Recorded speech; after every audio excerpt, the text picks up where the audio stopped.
Hey, you there. Thank you for watching, and welcome to Force Lines Forever. Today, I have a 6v6 custom matcher on the most amazing Neuroxys map generator. So let's go ahead and introduce our teams and our players, starting off with Team 1 up here in the Northwest, ending with Team 2 in the Southeast. And with 12 players to introduce, I will slow down to -3.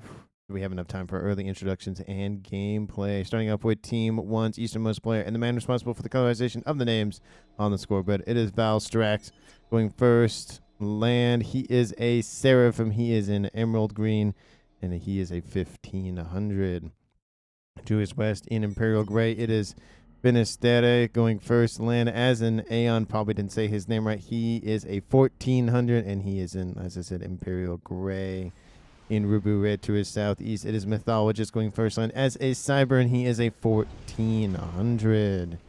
And southwest of him, we have Selnick going first line as another Cybran here for his team. He is a 1900, the highest rank on Team 1. He is in Stitch Blue.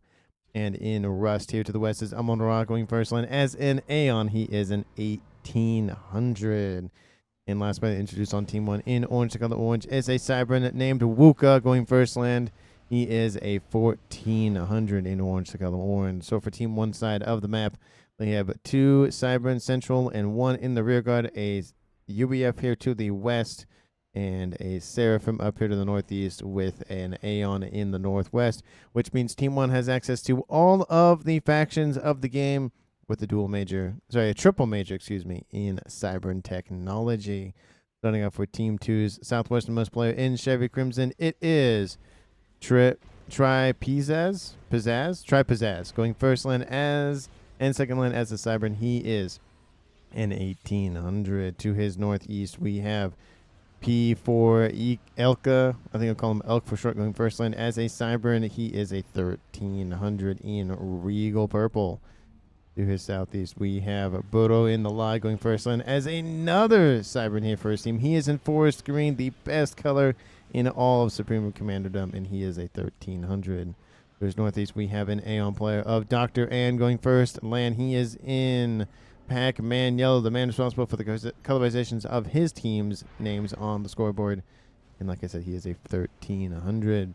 To his northwest, it is Luca going first and second land as a UEF in Amethyst Purple. He is a 2000 rated player, the highest rank on Team 2 and in the game overall. And to his east, the last player to introduce of the game, it is Lincoln going first line as another UEF here. He is an 1800 in lightish red pink. So for Team 2 side of the map, they have 3 Cybrans and a UEF and an Aeon. They do not have access to Seraphim Tech. Actually, they have 2 UEF, which means they have no access to Seraphim technology. Let's take a look at the reclaim currently still on the map in its mass form. They have 10,000 mass to scoop up, so a little bit less than 1,000 per player to scoop up. We've definitely seen a lot more mass, but 10,000 isn't an inconsequential amount. It's just not a lot of upgrades or not a lot of T1 mexes and that sort of thing will be produced from that amount of mass. Speaking about mass points, let's take a look at Team 2's mass point lineup. They have a Trimex here to the west, 1 in the western line, 1 in the eastern line, and 1 here to the northeast. There is a couple of mass to scoop up here in that northeast and southwestern corner, but really for 12 players, there's not really a lot of mass to fight over. There's actually probably the same amount, if not a little bit more mass, essentially in their main base area. There is a dual mex position, I'm going to call it down here, because there's no way that one mex will be grabbed by one player and on one team and one on the other team. So with introductions and map layout kind of talked about, let's go ahead and bring this game up back to 0 and see what our players are up to. We are seeing movements out from one team particularly. We do have some movement out here from Team 2 now starting for both Elk and in the lie. We have Val Stack moving into the east, and it did look like Mythologist was going to move out, but he's still sitting in his base going for his T1 PGen lineup. I thought I saw Nick moving, but Amon Ra will be moving to the middle west lineup. We do have kind of 4 lanes here. We have a southwest, a northeast, and 2 middle lanes, 1 in the mid-east and 1 in the midwest. And we're not seeing a lot of players really rush for the middle. As I stated earlier, there's not really a lot of mexes to fight over, and with the reclaim only being about 10,000, there's not really a lot of mass to really fight over in general. It'll be more focused on getting upgrades very, very quickly and going for either mass FAF farms, RAS comms, that sort of thing as fast as possible. We do see a T1 bomber starting to escort the comm of Tri to the west. There's a couple, it's a couple of rocks here, 175. So, again, not a huge amount of mass, but, it's something to go after. It's better than nothing. Something in Russian. Every time that happens, and every time I say it in every cast that it happens, I need to put up that little, translator thing so I can read what it says. But at one point, I'll do it. I always just don't have my phone on me most of the time when I cast, so it's not a distraction and it rings or whatever. So I'd never just think about it. I do have a tablet, which doesn't have phone capability, so I might just use that. Anyway, we do see the fanning out of Team 2 and Team 1's comms, at least on the front line regard. We have all of the frontline players on both teams moving their way to the middle of the map. We also have a secondary air player, at least a rear guard air slot, a rear guard in general here for Burr in the line moving westward. We do see some movement out here from Wicca moving to the west as well to come to assist this line here against Elk. We are hearing bombers land over here to the west against those little engineers going after Reclaim and T1 Mechs points. We do, it looked like it was attacking the ground. Looks like the bomb will land. Tried to hover bomb there for a second. Will kill off that engineer. Speed and range started here for Elk in the west. And no other upgrades have started here so far at 4.5 minutes. We are, again, like you were seeing, starting to see a little bit of a fanning out going on, which is typical due to the fact that there's 4 lanes and there's 4 frontline players. So it's definitely going to be a 1v1 scenario for the most part until the rear guard players decide to move forward, which at this case is only one of them so far for each team. We might see some movement from Dr. and from Finn, but we'll just have to see as that goes on. We do see a gun speed and range started here for Mythologist. We do see Luca coming in to try to stop that upgrade. There are some engineers coming in to try to assist with that upgrade, but it might just be stopped there due to the the artillery coming in, as well as the T1 strikers and the comm of Luke are just going to say, hey, you should not do that, because I don't want you to have that. And that gun upgrade will get canceled here. Mythologist doesn't want to lose his life, and I don't blame him. And it does look like he might he's in the yellow. He might get out of range. So far, Mythologist is just being pummeled by Luca's commander, but Luca looking like he's going to leave and not really force the issue too much. He kind of just wants to stop the movement here from his opponent and go for that upgrade. It looks like Luca's going to just decide to retreat. Again, he'll start the upgrade once again. All of that mass and energy wasted on that upgrade, so that will be a slight victory for Luca in that regard, but the upgrade will be completed at some point. We do see speed and range in the west here for Sayankin as well. And I don't see any other upgrades currently on the docket. We do see a nice little kind of dance going around here between Tri and Amon-Ra. Amon-Ra trying to cut off any sort of retreat here for Tri. Tri notices this and goes, hey, that's not nice. You're not supposed to do that. And we'll decide to retreat. There is a T1 PD trying to be built. And Amon-Ra forcing those units back in the east. And looks like Tri will start to be overwhelmed here. His units need to come in to assist immediately, or it's going to be over for him. His escape route has essentially been compromised. He cannot escape for the time being. He's being just chased down by that comm of Amon-Ra. Amon-Ra wants blood. He can sense it in the water, and he wants that kill and bring this game to a 6v5 before 20 minutes. And Tri is just receiving a ton of fire here from those strikers. T1 bomber over the top. Try to relieve some of the pressure, but it's not going to matter. Tri is going to be the first casualty of the game unless somebody mysteriously dies somewhere else. We do see Luca and Mythologist and other comms getting in it, but there it goes. First player of the game killed off is Tri Pizzazz at 7 minutes. It's now a 6v5 game. We do see Barry and the like tried to come and relieve him, but unfortunately was not there in time. We do see action here in the west between Elk and Sayankin, and Sayankin doing a pretty good job of hoarding off Elk's forces here. Looks like Elk didn't bring enough to the party, and therefore will be forced to retreat. We did see Mythologist and Luca getting at it once again. Mythologist still cannot build that upgrade. Luca just harassing the comm of Mythologist for a while here. We do see Finn coming in to assist as well, so this will force Luca off. Doesn't matter how powerful he thinks his UEF commander is. 2v1 is never going to go his way in that regard, at least at this stage of the game. Lincoln over here just kind of hanging out with his T1 Mechs, but his forces are being ripped to shreds by that Valstrak gun comm. That's there from Commander, the only one in the game. Team 1 will have that slight advantage in technology. But Luca being bombarded from the skies here. There is a nice little archer nearby, so that's going to take out a couple of those bombers.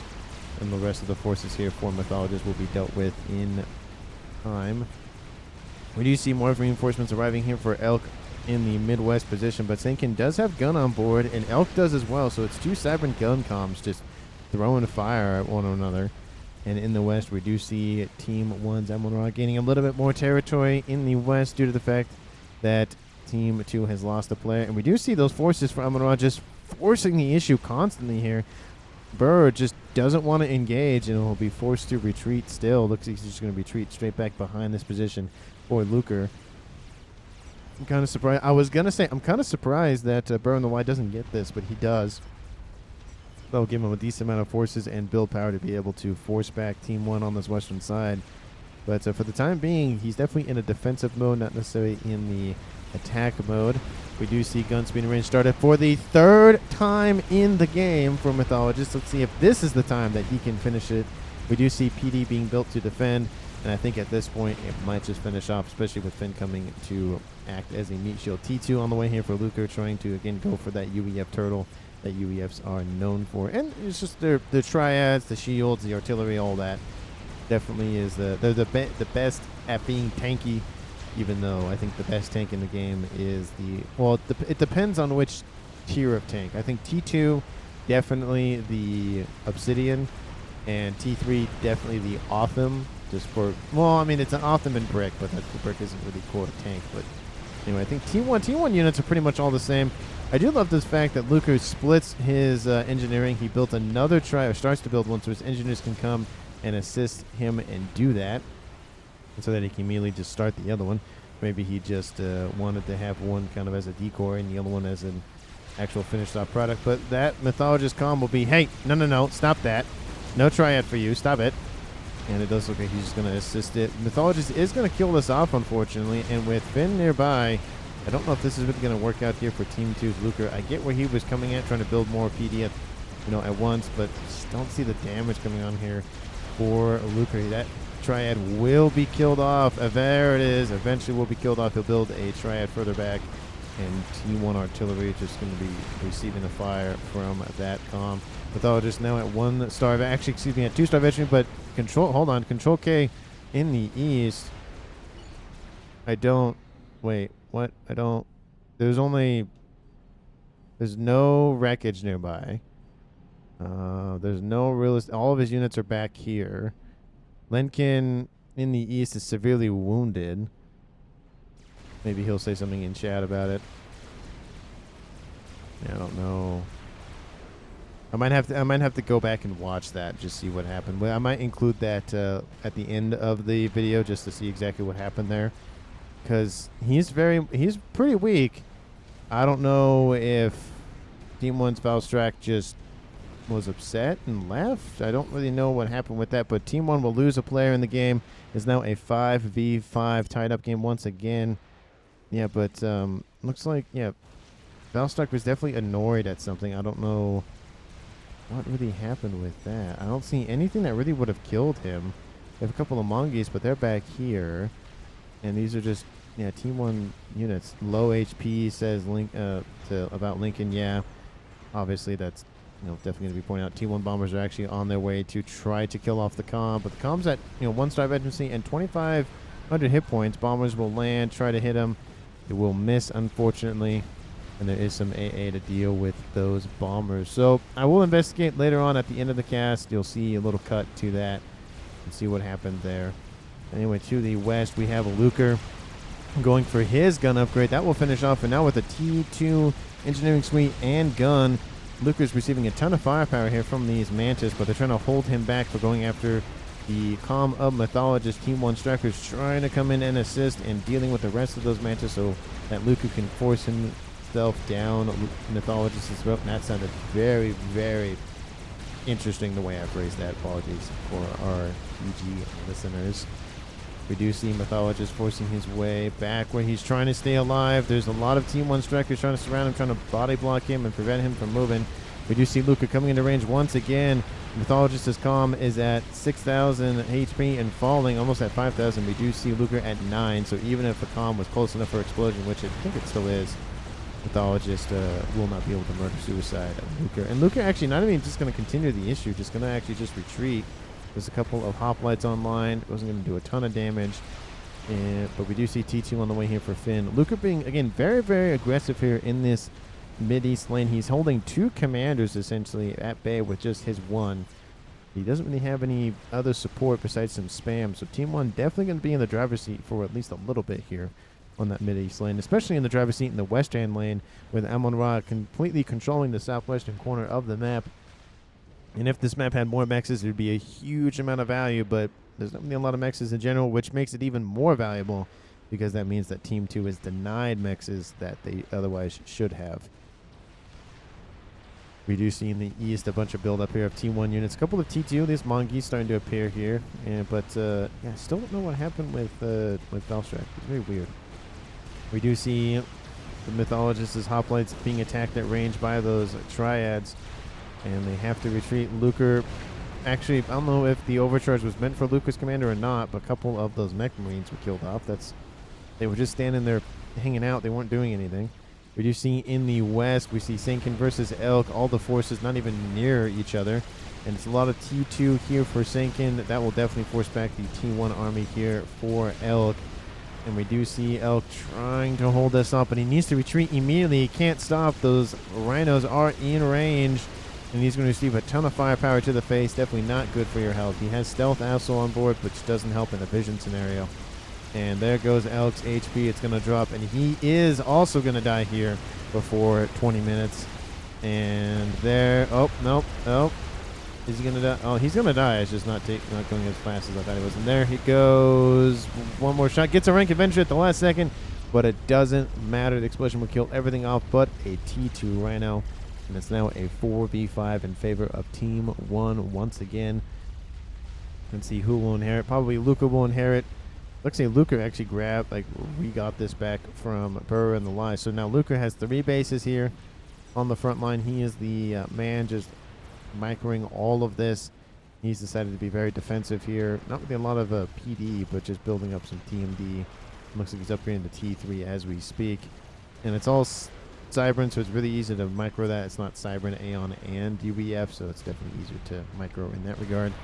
But we see a bunch of tactical missile launchers, at least the mobile versions, those Vipers going after those Triad shield.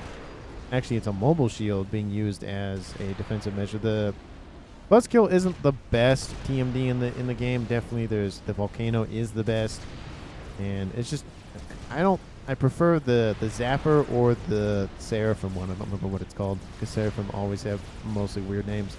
I can't remember all the names at the same time. But the Vipers definitely counter the TMD from the UEF just due to the fact that the missiles split after they get shot. The damage still gets done. It's not a lot, but it does, of course, the war of attrition and all of that slowly but surely kill off those hit points. We do see just kind of back and forth here in the northeast between Sankin and Lincoln. Both of them, Salnik. Gosh dang it. I've been saying his name wrong. That is my bad. Apologies to Salnik. I've been saying your name wrong. It looked like an I, but it is an L. I do apologize. Somebody in chat, somebody in the comments definitely made a comment about that. I do apologize. I'm learning everybody's name, and even at 250 plus casts in, I still make mistakes. I am human after all. So I appreciate the patience with me as I continue to evolve. But in the west, or the midwest lane, we do see an attack outbound from some loyalists from Salnek going after a couple of shield emplacements and T1 PD that are being hastily built up. Brick trying to force its way forward. The engineers keeping their units online, but the gunships are taken out by the ASFs, and those ASFs are then taken out. And we have some bricks coming in from the south to relieve this position. More gunships outbound from the air player of Dr. And at this point, it looks like Team 2, I think, has a pretty comparable amount of ASFs to Team 1. But Team 1 has 2 air players. Team 2 only has 1. Sorry, Team 1 has 2. Team 2 has 1. So Team 1 definitely going to be in the driver's seat pretty shortly with the amount of ASFs going to be online here pretty shortly. We do see Bricks forcing back that front line of Team 1's. Salnik needs to establish a nice little forward operating base. Going to get a stealth field online and some more Myrmidons, those T3 SAM site launchers to deal with the ASFs flying over top of that position. But over here in the west, there's a couple of Bricks going to go after a huge T1 army. 2 bricks in a dream, essentially. Look at all that. Look at all that firepower on those 2 bricks versus all of the strikers. Man, that's definitely quality over quantity. It's definitely what the that might be the thumbnail for the video. Is just 2 bricks versus a bunch of T1 spam. And that is a lot of Lobos. Will the Lobos be given issues to move? I don't know. They are firing a little bit at the bricks, but they're doing pretty good at dodging. We do have some bouncers online, some T3 AA to shield, or at least assist with defensive measures for said bricks. But those bricks, I mean, they're starting to get some kills here. We'll see if they get some veterancy pretty shortly. But definitely not the best engagement to line up your forces like this. It makes it easier to just kind of barrel on through versus attacking from, let's say, this direction. And more can attack at all that positioning sort of warfare. We do see in the east, Luca has been pushed back by a Mythologist. He's thinking, finally, geez, I can force him back. T2 Mechs is going down. That's going to hurt the eco here for Luca. But he is sitting at 3 bases, so it's not that much of a pain to lose those 3, but it still hurts. Dr. Ann is actually outproducing him more than everybody else on the team. Where you see, essentially, Team 1 is in the lead for the time being at 100+ mass more income than their opponents. That has largely to do with the fact that Team 1 owns the northeast and the southwest corner, and their bases haven't really been attacked at all the entire game. So they don't have to worry about constantly defending, constantly losing, rebuilding, that sort of thing. Bunch of gunships built up here from Dr. Ann to go after all of those T1 spam. We do see an attack in the east outbound from Salnik, and he's going after those T3 spearheads. Very, very awesome weapons platforms, those mobile missile platforms, but unfortunately they're overwhelmed by those Ilshis, the T2.5 unit, at least one of the 2 in the game. And those Ilshis going to go on the edge of the map, trying to stay out of range of those Triads, but there are some Percys now online, and that will definitely force back these Ilshis very, very quick. It takes 2 shots to kill one off, and does look like one of those spearheads will survive, and trying to keep it moving so it doesn't die to artillery fire and tank. Oh, 81 hit points. Will it make it? I think it will. I think it's going to get under shield coverage. But Team 2 does repel the attack from Team 1. And in the mid-east, we do see a nice little group of blazes underneath the shield to protect themselves against those rhinos. But like I said, Team 2 on the defensive for the time being. And now that's going to be interesting. It depends what Team 1 will do. Team 1 has the eco. So they could decide, well, if Team 2 is going to be on the defensive, we either have 2 options, either be on the offensive or be on the defensive as well and just build up artillery, nukes, game enders, whatever the case may be. Team 2, that's essentially their only option, is to go for nukes, artillery, because they're on the defensive. They don't have as much mass income as Team 1 does, so they have to think more strategically, more scrappy. They can't just throw units on the front line because Team 1 owns every front line. So it just goes to show you that if you put your, was a cornered animal has nothing to lose or something. I forget what the phrase is. But Team 2 is going to start to be looking for artillery, starting to be looking for those sort of game ender plays earlier than, let's say, Team 1 will. Or most likely, we'll see if Team 1 actually does it or not. We do see a couple of Percys do start to augment that T1 army land army.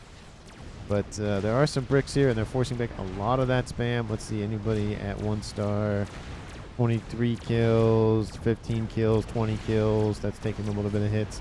No one's at 1 star veterancy yet, but I wouldn't see a scenario in which one of them gets to 1 star veterancy. Artillery raining in, also dealing a decent amount of damage to that group of Team 1 tanks. A couple of them actually combined, they have 50 kills so far. So 50 Team 1 spam just wiped out by those 2 artillery pieces. Those are missiles outbound? I think those are missiles. Yeah, those are missiles outbound here from Team 1. Salnik going after T2 Mechs, trying to kill some off. We'll get a little bit of AoE damage, kill off a couple of mass storages. But the Team D is holding for now to deal with most of the incoming damage. And those bricks just still rampaging the countryside here for Burr and the Lie. Constantly forcing back Team 1. Just doesn't want to give any more territory. They already own the corners. We see a counterattack emerging here in the east here for Team 2's Lincoln. Unfortunately, it's being forced back by some PD and some T3 bots in the form of the sniper and the tank. There are more Percys online here, and those Percys need to charge. They can kill off that sniper if they get close enough. One of those Percys does die. A lot of the Percys actually taking a lot of damage from the earlier attack, but there are more T3 units in the form of those Titans. It probably shouldn't move the weapons platform, the mobile missile launcher forward. The spearhead probably should force that back at least a little bit. But it does look like this position will be overwhelmed here shortly. The PD is dying here between the constant barrages from the Titans or just the one-shot headshots against those other units here from the Percys. The T2 radar is going to go down, going to blind Team 1 on that northeastern side. And in the southwest, the bricks have been forced back by the Percys. The artillery pieces, those trebuchets need to move. 36 kills. Didn't get to see the last kill, at least that I saw. One star eventually is on board that trebuchet. This brick is almost close to 1-star efficiency at 1,509 mass killed. And we do see a monkey online here for Team 2's Burr, so he will definitely use that to force back Team 1. Team 1 doesn't have anything to counter that on that western side, so that's going to be huge for them. Going to go for a Crab next. Don't see any sort of experimentals here for Luker. I think he's just ecoing up. He's at 230, and Dr. Ann's at 300.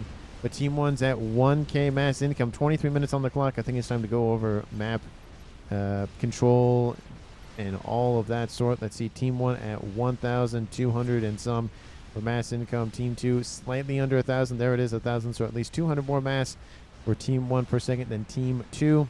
Total mass accrued. Team 1 is in the lead at 700,000. We do see the highest ecoing player on Team 1 is Wuka at 350. Team 2 is Dr. And at 320. And in terms of map control, Team 1 definitely in the driver's seat at least 60%, if not close to 65%. Just due to the fact that every lane is dominated by Team 1. Team 2 doesn't really have a presence in any of the lanes. Besides this one over here to the east, that one's starting to come back. But for the most part, Team 1 is going to be in the driver's seat. Let me know down in the comments who you think is going to currently win the game at 24 minutes and 5 seconds. Please, if you haven't done so already, please like the video, subscribe to the channel, and of course, share this video with anyone, everyone, especially your pets. And of course, I always thank you for watching, because I'm grateful for any and all attention. If it's for 1 second, 1 minute, 10 minutes, 1 hour, I'm grateful for any and all of it. I do see some Ravagers starting to be built up here for Amon-Ra, but the defenses are coming online a little bit too late than they probably needed to be. The monkey gonna retreat. That's definitely interesting. Maybe he'll just let the bricks go in first. The monkey, oh no, where's the monkey going? You could press the issue here. There are some parashields trying to be built. Tons of T2 shields trying to stay online. The monkey decides, okay, maybe I'll go for it. Brick's gonna start taking out most of the shield emplacements with just the constant barrages and the high DPS / HP on board those bricks. The Percys are being overwhelmed. Monkey is forcing his way forward. Don't know why. Maybe that was a misclick. Maybe he didn't mean to force those back. I mean, he's retreating once again. Just, I don't know why he's being very skittish about this. He can go for it. Especially with the support outbound from Luker. Most of his bricks are now dead, but they've broken through most of the defenses now. The shield emplacement popping back in and online. If the monkey was just standing here, all of them would stay offline. I don't know why he's being super skittish with that monkey lord, though. And here we go. Here it comes. Laser is opening up. Ravagers are dying. The defenses are now officially offline, except for the mobile ones of the T3 variety. Getting a lot of value out of this, going after all of the engineers. Could go after the comm. I don't know if he wants to kill the comm off or not. I don't know why he's being, again, super kind of skittish about it, but there goes everything. Amon-Ra goes, okay, no, that's enough. Overcharges. Takes out a decent amount of hit points on board. That could have also been the Percy fire. Can't really tell. Overcharge kills off 2 of those bricks. Team 2 is losing all the bricks. I, again, don't see why he could have easily just forced on through and killed off a ton of stuff before it was even built. But he doesn't want to kill Amon-Ra. He wants him to escape. And he's playing that tactic of killing everything off. It's essentially the annihilation versus the assassination. In the east, we see Bricks moving into that front line here against Luker. And it's kind of hard again to micro almost the entire front line. And they're getting a lot of value out of this, going after TMD, going after those T3 Mexes, T2 Mexes, PD. We have some Keygens going down. We have some Percy's trying to chase down. Restorers are now online, trying to go after those Bricks. I would actually probably prefer Spectre gunships. But in the west, it does finally look like that Monkey Lord went after the column of Amon-Ra. He was kind of, very back and forth and kind of wishy-washy about it. But Team 1 will lose another player here at 26 minutes, bringing this to a 4v4. Coming back here to those Bricks. We do see, they're being annihilated by the Crab, of course. They're moving westward, going after anything and everything over here. losing a ton of Mexes here in this engagement. So Salnik being very, very happy about that, I would assume. But that Crab didn't get some nice veterancy, though. He is at 8,000 so far. And there go the rest of those Bricks. They are done and dusted. And in the east, an attack. Oh, man, it's just a dual-pronged attack. One to the west and one to the east. Now Luker's losing his T3 land headquarters for the UEF variety. That's got to hurt. He is just getting pummeled this game, which is, to be fair, he is the frontline player. So frontline players usually do get pummeled a lot, especially first, because they're literally on the front line. But Percy's now rotating back to defend. T3 land headquarters will be killed off, unfortunately. There's no escaping that. Restorers coming in, as well as Spectre gunships are going to sit over here. I don't know why they're not engaging. They should come and engage, kill off the units faster. Percy's coming in, trying to shoot their shot, trying to do their best to force back the brick wall. That is Mythologist. This is probably payback for all those times he was canceled that upgrade. There are Restorers coming online also for Finn. So Team 1 and Team 2 having a very similar strategy, having a major ASF, Air Force, and then a smaller group of Restorers to kind of balance it out. And in the east, it's kind of just devoid of everything here between both Salnik and Lenkin. And now in the west, we do see Team 2 has control over the southwestern corner. But Monkey Lord coming online. Monkey Lord for Team 2 will retreat. Is at 3-star eventually. Still don't know why he was super skittish. There is a Crab, of course, that we noticed earlier on going to come. And this one, I don't know if it was built by Burrow on the Y, but it has been either, I think it was started by Luker. Either that, it was transferred over, either or, but it's now under the control of Luker. We'll probably use that for defensive measures. Do we see any sort of play to end the game? I see shields just to protect the comm. So against any telesnipe, same thing for Luker here in the east. We see Fatport coming online here for Lenkin. But I don't see much of anything else here for Team 2 besides those two Crabs. Monkey Lord just kind of sitting there shooting at the Monkey Lord from Team 1 at long range. Salnik does have control now of the western side and the eastern side. And Mythologist is in that mid-east position. Team 2 now actually out-ecoing Team 1. Is that reclaim related? That but Dr. Ant does have a ton of... No, that's his actual income, so it's probably... Yeah, that's definitely valid. There's not really a huge amount of reclaim on the map, at least that I can see currently. You do see the Crab just going to rip that Monkey Lord to shred. That Monkey Lord going to get emboldened by his Brigger Brother approaching and start to beat up on that Monkey Lord if he can get in range. Doesn't look like he will, but we'll get a nice little veterancy assist because of that.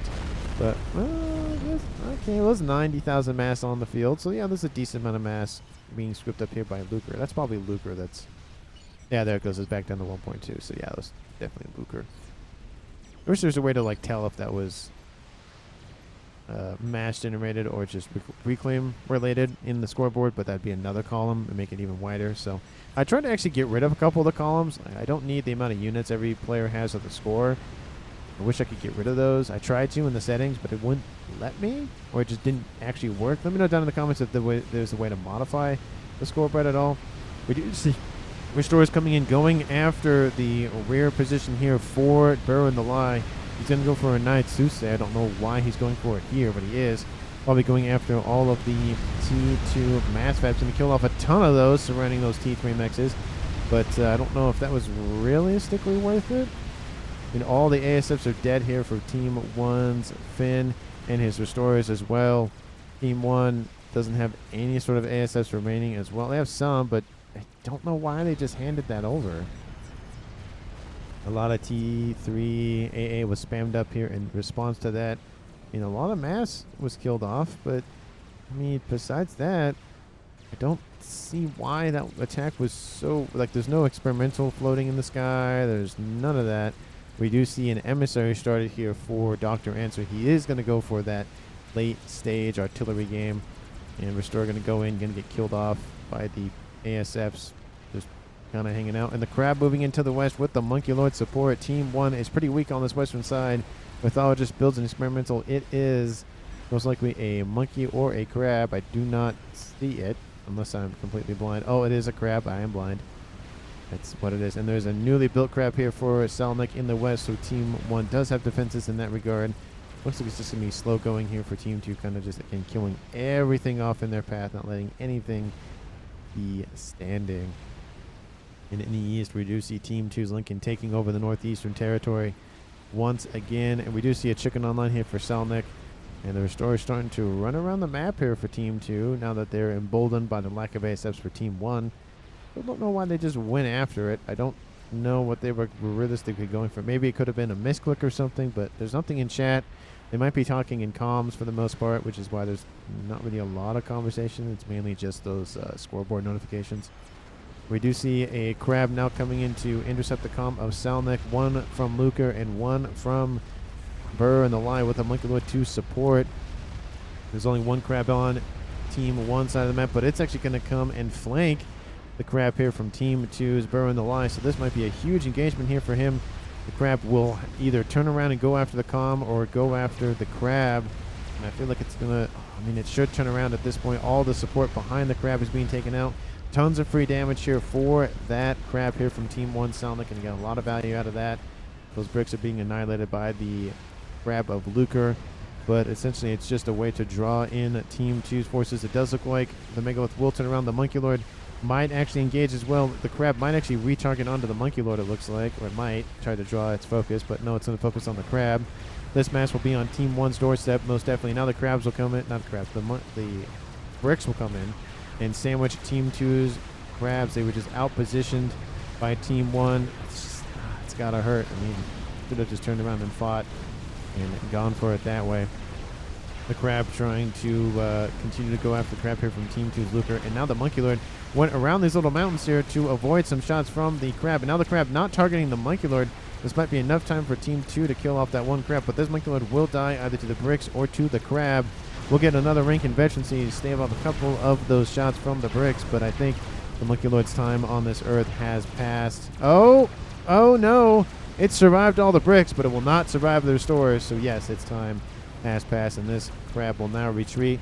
It is at 1-star veterancy and making its way to a second one, but well, now we're facing fire from the air from those Restorers. Team 2's air is no longer present here, and the ASF's sitting and waiting for a response here from Team 2. It's not going to happen for that crab. Crab might get to 2-star veterancy. It just needs to kill off one more brick.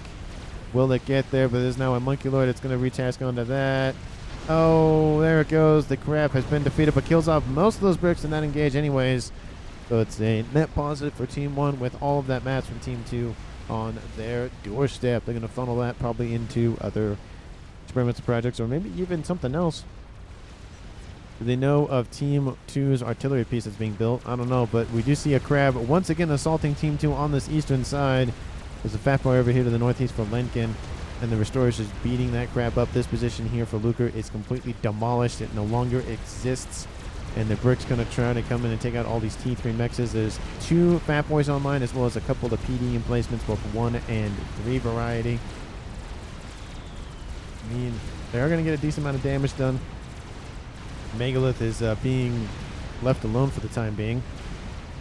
This would be huge for Team 1 if they took out the SMD here for Team 2's Doctor, and 1 artillery has finished off here for Team 2's Doctor, and so Team 1 definitely knows about it if they're paying attention. But the air grid is being demolished by that crab. The ASF's come in and demolish all those Restorers. PD trying to force back the crab, and Wuka is defeated by Doctor, and I think from that artillery piece. Artillery targeting ACUs. Yep, that is definitely what happened. That's got to suck here for Team 1. They lose a player. It's now a 3v4 in favor of Team 2. Bricks on the eastern side forcing Luker out of his little hidey hole that he had. But it looks like the tries might be enough to force back those bricks. But the artillery, oh, it's going to be taken out by that crab. That's got to hurt. Oh, I mean, you should have just killed off the P-gens. It would have been faster and easier. Would have killed off all the engineering support as well. That crab is still online, unfortunately, here for Team 2. There goes the artillery. It's done and dusted for Team 2. So that is revenge from Team 1 against Team 2 about killing off one of their players with artillery. But look at this hole that Team 2 just has to deal with now. Team 1 really just gave it to them and really forced them back eco-wise and attack power-wise in general. Move it in, says Valstrak, but who won it? Oh, the chicken maybe? Maybe he's talking about the chicken to the east. But Team 1, are you going to go for any artillery yourself? Air grid. Looks like they are going to start an artillery as a disruptor from the Cybran faction. They have nothing else going for them at the current moment. And in the west, they have a Colossus, monkey, and a crab. The monkey being the guard, protecting all of the reclaim here for Team 1. Mostly from Team 2. And Bricks coming into the west, going after all these Team 1 PD emplacements. Team 2 is in a huge, deficit here. With the air grid is gone. They don't have air anymore. I mean, they've lost Lucas' frontline position here. They're just, it's not looking good for Team 2 at 36 minutes. I'm going to speed it up to probably just 1 because it's kind of slowed down a little bit. Most of the action now is occurring in the east here with these FAF boys going after the Bricks and the other units here from Mythologist. Mythologist is coming up with his crab. Going to build another one here pretty soon. Going to go for some more mass FAB so he can scale his eco. But Loyalist coming into range, and those secondary guns on board those FAF boys open up. I don't think these units can't be EMP'd. Any of the experimentals I don't think can be, EMP'd by quote-unquote conventional weapons. If they're nuke, they can be EMP'd, but that's not really a conventional weapon now, is it? We do see those, again, continuing forward. Nice group of units here. Crab, Monkey Lord, and Colossus. Team 2 has 2 crabs. Oh, 3 crabs, excuse me. I mean, Team 2 is really pumping out those crabs, and they're building a bunch of T3 facilities here with a bunch of, they're going to build just crabs probably, not crabs, bricks all day. Crab going to start sizing up its competition in the west, and Restorer's running around the map going after those Percy's here for Lincoln. Lincoln building up some AA to protect himself while he tries to grab the reclaim from the Colossus and the chicken. You'll see another force of units outbound here from Team 1's Salnik. I'm going to slow it down back to 0. The Fat Boys might be enough to dissuade it, but a lot of their shots are impacting that little cliff here, that little mountainside here. So definitely the Fat Boys need to angle themselves. We see T2 artillery also in the base here for Lincoln. Nice little fire base. Lots of stuff in it. Omni as well. Lots of defensive positions here. The only thing I don't like about it is that it's on the lower side of that cliffside. So a lot of units can just hide kind of up here a little bit, or artillery pieces or whatnot, to kind of just throw fire down. So it's not the best geologically strategic position, but there's a lot in it that makes it very valuable and makes it very tough to deal with. Artillery now launching from the other side of the map here for Team 1. That disruptor is online, and it's shelling Team 2's or whatever the rest of their air grid is. Looks like it's trying to stop the construction of that emissary once again. Team 2 just receiving shot after shot after shot from Team 1. We do see 3 crabs forcing back Team 1 on this western side. That Monkey Lord's almost dead. The 2 crabs are actually turning tail and running in the face of all of this attack power from the crabs. But unfortunately, there's a lot of spam here for Team 1 that can distract the crab fire. Now we see some focusing of fire here for Team 2's Luca going after those crabs. You need to focus all of the 3 crabs. There we go. There it goes. Now all shots are focusing on the 1 crab. This would give enough time for that Monkey Lord to come in and start taking out some of that HP here for the crabs, but he's not going to be given the order, which means only the long-range cannons are active. Looks like the monkey will now be given the order to go, but 3 crabs still online. Going to focus on 1 crab here from Team 1. Once this crab dies, the Colossus is now turning back and going to go after the crabs. It looks like 1 crab is starting to retreat, the weaker of the 3. It's actually targeting the Monkey Lord bricks over here in the west. Monkey Lord opens fire to that western crab, but I think the time for go after the crab has passed. Now Colossus might just need to turn tail and run. Both of those crabs have been taken out, as well as the Monkey Lord, and that is a lot of mass here currently on the map here. It's going to be under the control of Team 1 with all of this, all these engineers going for reclaim. Strat Bombers trying to AoE spread between the two crabs. They back up, spread out a little bit. Fourth crab coming online, and this is going to be enough to force back Team 1 on this western side. 4 crabs. That's a ton of firepower. We see one Monkey Lord being attacked by a brick. But that is about it in the east. That crab once again just ran straight down Team 2's front line. And Lincoln, receiving firepower from that crab, needs to get out of range. And he does have shield on board, so it's a lot of hit points he has at his disposal. But it does look like that crab will be defeated before it is... oh, but a lot of the defenses were taken out with that AoE explosion from the Pigeon. That's gotta hurt. Question mark, question mark, question mark, says Finn, talking about, hey, why aren't you assaulting with 2 chickens? But with 3 Fat Boys online, those chickens might be forced back once again. All the Fat Boys don't have shielding. Team 2's Lincoln doesn't even have power anymore. Yeah, ooh, needs to get his power situation fixed, because that's not great for Fat Boys. But 4 crabs here on this western side, and they are just going to force their way forward. Engineers need to be on station immediately to scoop up all of this reclaim. It could go to Dr. Ann's efforts to go for artillery, and as we speak, the artillery is completed. I'm going to get ringed with those T3 Pigeons to increase its fire rate. Team 1 still has that artillery piece and going for a bug. They do have air control, to be fair, so that does make sense. But Strat Bombers going in over the top. Don't know what their targets are. Looks like they're going after the crabs, possibly, but this crab is in the yellow. Looks like they killed off the weaker of the 4 crabs, so that's probably what they went after. But with 3 crabs barreling down Team 1's doorstep of Salnik, 1 crab is not going to stop those 3 crabs. I'm sorry. It's just 1v3. The numbers just don't add up. They're going after the AoE, not the AoE, they're going after the AA, of the bounce. Is definitely a good move from those Strat Bombers, so that way they can deal with the attack power. But Restorers sitting on the cliff side here, definitely not where you want to place those. Restorers is very valuable units. There goes another gunship. Another gunship. Those 3 gunships. 4 gunships. 5 gunships. 6 gunships killed off by crabs. Now a bug is coming online here for Team 1. Can go after those crabs. They might just turn tail and run and bring their mass back to base. The weaker of the 3 is going to just continue its way forward. Strat Bomber is just going to wail on it till it dies. Team 2 does not have the AA or the ASF to deal with that bug. And the the crab here from Team 1's Mythologist going to come in and assist the crab to the west. And going to take out that crab here from Team 2. And these 2 crabs are going to try to make it back to base, or at least as fast as they can, or as close as they can. The engineers can scoop up the reclaim. But the 2 chickens in the east do break the defenses on Lincoln's base, but not all of them, unfortunately. Iron Storms are in full effect, and with 3 Fat Boys online, the 3rd chicken is going to die.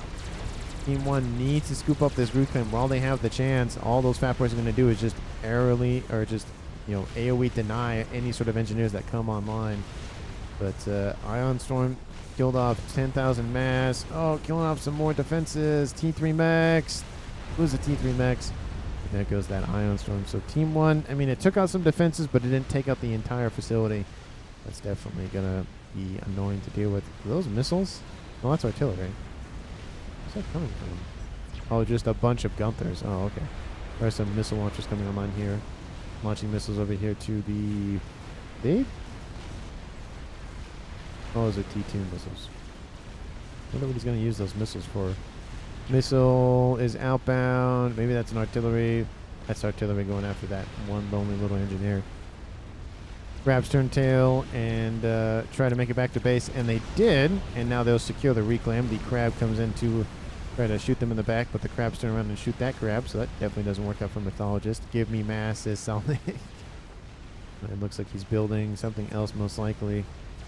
Crab, another crab. So 2 crabs being constructed at the same time. Disruptor coming online here for Team 1's Mythologist. But the shields are starting to fail here for Team 1. One of the Pigeons goes down. The Emissary, very much known for its AoE, like secondary fire. That's just, it's devastating the shields. It is just devastating. There it goes, lands. Takes out most of the energy in that shield. That one is also, almost completely drained. Second artillery piece is online here for Team 2. He's built 2 of them. Going to build a 3rd one now. Team 1 looking down the barrel of a very annoying gun or series of guns to deal with. And the second artillery actually going after, looks like it's going after this position here from Mythologist. It's going to land pretty close to his engineers, kill some of those, and actually kill off a radar. Oh, that's very annoying to deal with. Crab, actually that's a monkey, excuse me, not a crab, being bombarded by Fat Boys. And Colossus just barreling down that hole that's been there almost the entire game here for Team 2, but that Colossus might not really get anywhere with the sheer amount of Team 1 bombers and the crab that's going to come in and intercept that Colossus. Not even killing off the T3 Mechs. I don't know what it's doing. I don't know if it's on hold fire or not, but could have killed off at least a couple of T3 Mechs. Yeah, these three definitely could have been dead. But there goes that Colossus. It's dead and gone. How soon is Nuke? Says Team 1. Where's the nuke? If there's a nuke, I don't see it. Does Team 2 have a nuke? No, I don't see Team 2 having a nuke. I see nothing, but there's a Soul Ripper that's coming online here for Solnik in this base here for Team 2. Great positioning, went all the way around. Team 2 didn't really have any defenses to speak of on that side, but it's actually going to come in and go after the artillery. There's a couple of AA here for Team 2, and will the ASFs that might exist here for Team 2 come and deal with this? The shields still staying online. They're starting to fail though. Oh, but there goes the crab. Not crab, sorry, the bug. Kills off the artillery that was being built, but it doesn't matter because that one was just barely constructed or barely started. I do love the move, but it didn't really accomplish a whole lot. Team 2 just assisted all of its engineers to protect this base of just spamming out engineers and bricks. Crab for Team 2. Team 2 is just pumping out those crabs, and Nuke will launch. Oh, there it is. It was sitting in the horde of engineers here from Team 1's Finn, and it is outbound. Where is it going? It's going after the artillery, but there's that SMD that's been online for a very long time now. Team 1 did not take it out. Artillery, they'll target the artillery piece of Team 2. Takes out a P-Gen, but that's about it. With 2 emissaries online against 1 disruptor, that's only really going to go one way eventually. Second disruptor, like I said, is starting to be constructed. Scathis started here for Solnik. That's definitely interesting. There's a lot of reclaim to scoop up, but a lot of it has been scooped up by Team 2. And those crabs now forcing their way down Mythologist's throat once again. Feels like Luke has kind of been done with all the nonsense that Mythologist has been throwing at him constantly over here on this eastern side. And where's the... I mean, that nuke isn't going to land, unfortunately, and it didn't land. We didn't hear the explosion, so that's going to hurt Team 1 all that time building that nuke, and it doesn't even land. That's got to hurt. And Mythologist is starting to receive some pain in the form of 4 crabs and some Fat Boy fire, so that's never a good thing. Blinking Lloyd's going to try to get in range with their main cannons, but with 4 crabs, it's not really going to go well. Looks like that crab turning and facing. Looks like the Monkey Lloyds might get in the range of that first crab on the left, but again, 4 crabs firing, 2 on one, 2 on the other one, going to kill them almost simultaneously. That one's dead, and that one's dead, so pretty close to simultaneously. And these 3 crabs, there is enough way to get through here from the west, so they're going to try to intercept the crabs from Lucre, do essentially what happened earlier on that far western side here. But they are noticed, and with 3v4 with a bunch of Fat Boy support on the way and in position, I don't think those crabs are going to get as much work done as they hope that they wanted to. Looks like there's a bunch of omens being stacked up here in the east for crabs to just mow down. That's where they're going to go and attack the crabs. Looks like they're going to stop for the time being, giving a lot of time for these crabs from Team 2's Lucre to just force their way forward eastward. Looks like the order has been given. This Fat Boy will die here, unfortunately. It moved too far forward. It's building some cougars on its back, but it needs to get out of range, and it is in range now, and that Fat Boy's going to die. Crabs do turn and face the crabs inbound from Team 1. I don't know why they just didn't go for it anyways, but I think they were worried about the offense to the north. That Fat Boy died for essentially nothing, didn't need to push its way forward, but another crab trying to relieve Team 2's other forces, and that crab here from Team 2 busy dealing with those offense from Team 1's Solnik, and Solnik attacking from multiple different directions. We have that crab here from Team 2's Lucre dies, but there's a lot of Fat Boy fire raining in. It's 2v3 with Fat Boy support. And that crab will die here. It will get some nice veterancy. Might even get to 4-star here. One crab does fall. Is replaced by a crab here from Mythologist. This crab will die.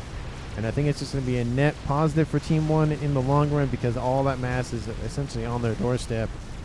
And there goes that crab here. Probably killed off enough to get 3 or 4-star, whatever it was going for. 75,000 mass go. That crab is dead. Now that crab will turn and face that crab here from Team 1. I say crab a lot this game. Very crabby. It's a very crabby game. You see in the West, Monkey Lord taking out some nice T3 mechs here. Love this play. Just one solitary little Monkey Lord taking out all this stuff. It's already at 4-star veterancy, essentially, once it kills off another T3 mechs.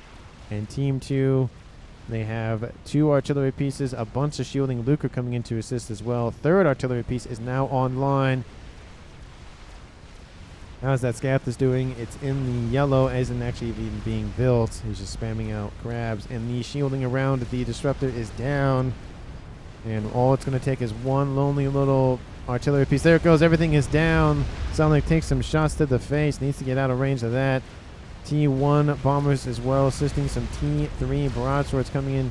Going to try to take out the defenses here from Team 1's Mythologist. And now Team 2 has brought it back to fruition here. All those crabs just forced their way forward, took out a lot of the defenses here from Team 1, and now the FAF boys come in and rain their holy artillery from afar while the crabs remaining force their way forward.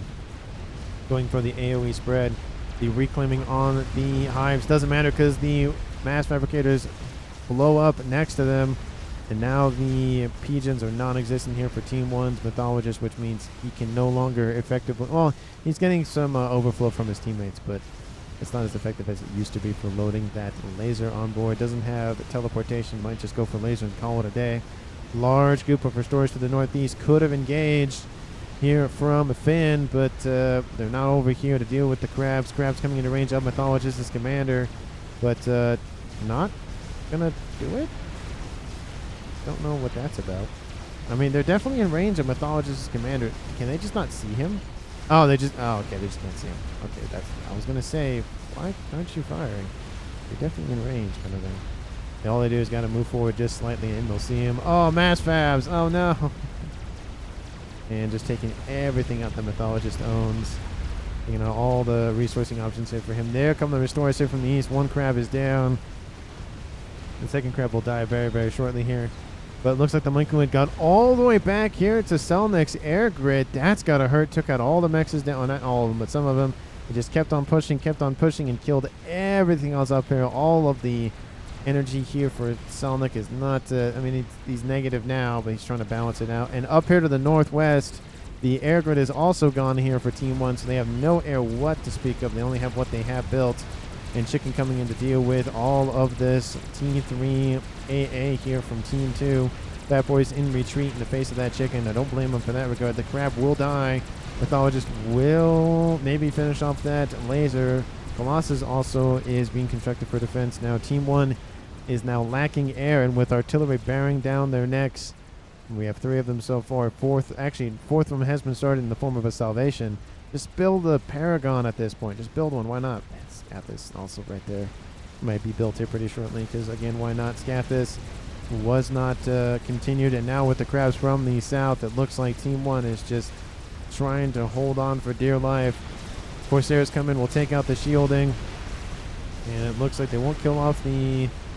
Oh, no, they'll kill off the Fat Boy with that next volley of shots from those other Corsairs. Fat Boy trying to get underneath the shielding from the other one, but it doesn't matter. That Fat Boy... Oh, no, the Fat Boy survives. I thought he died there. Oh, well, the crab's coming into range, and we'll kill off that Fat Boy. So even if the... oh, no, the Fat Boy's dead. That's not Fat Boy's dead. There it goes. And there goes the second Fat Boy. Nope. Oh, there it goes. Okay, it just took a second. There it goes. The crabs in defense mode now are in attack mode here from Team 2. And it doesn't even matter at this point. The amount of crabs that have been built is just ridiculous. Quality over quantity here for Team 2. Just spam out as many crabs as you can and call it a day. It used to be quality over quantity. Now it's quantity over quality. And just artillery now raining in on this position to help assist with dealing with those defenses. There's not really a lot of PD in terms of Team 2.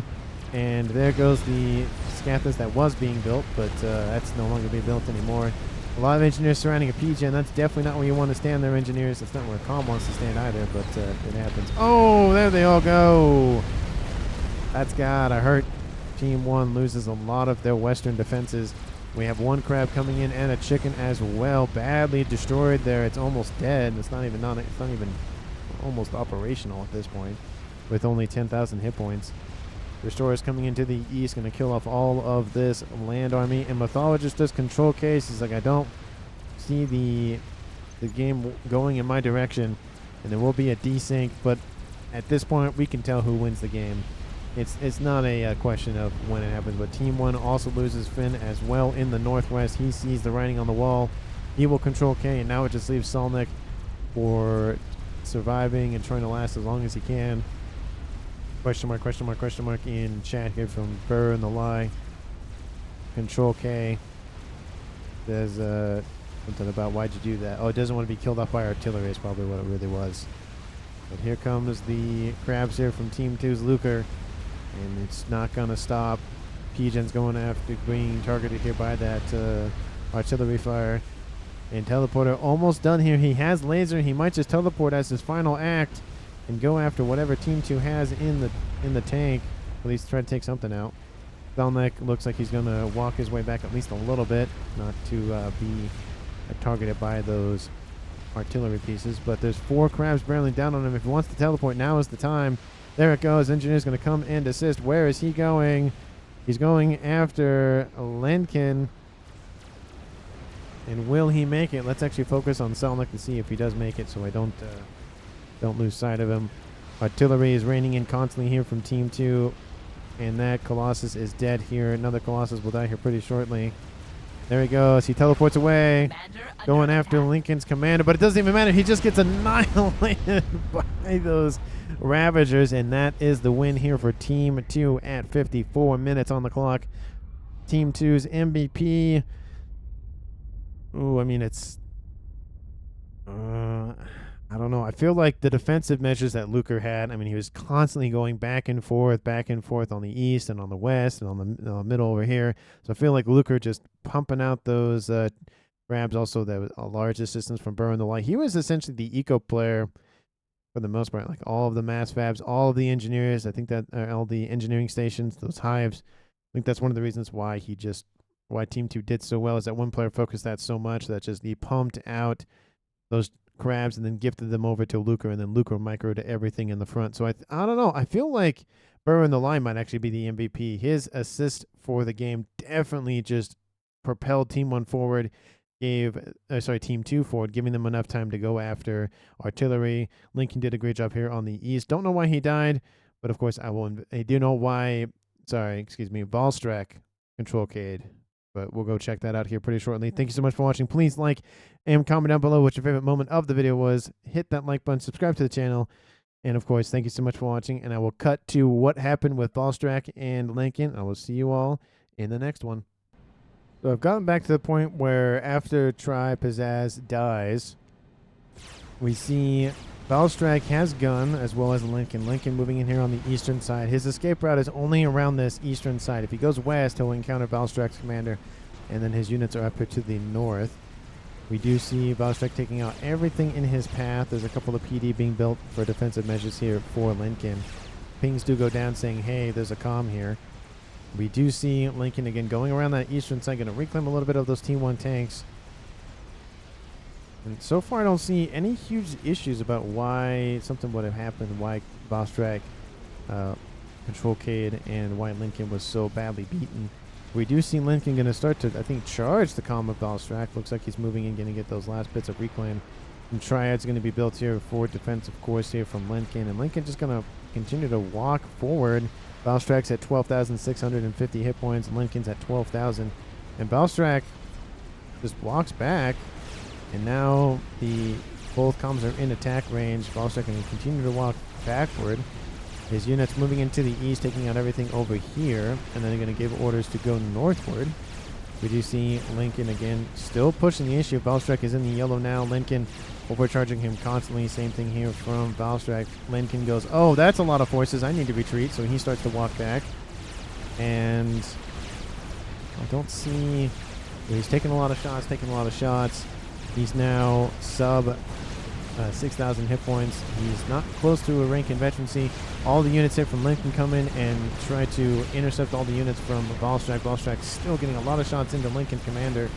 He falls below 3,000 hit points. Valstrak still trying to catch up with that commander, but now all the PD that's been coming online here is opening fire against Valstrak.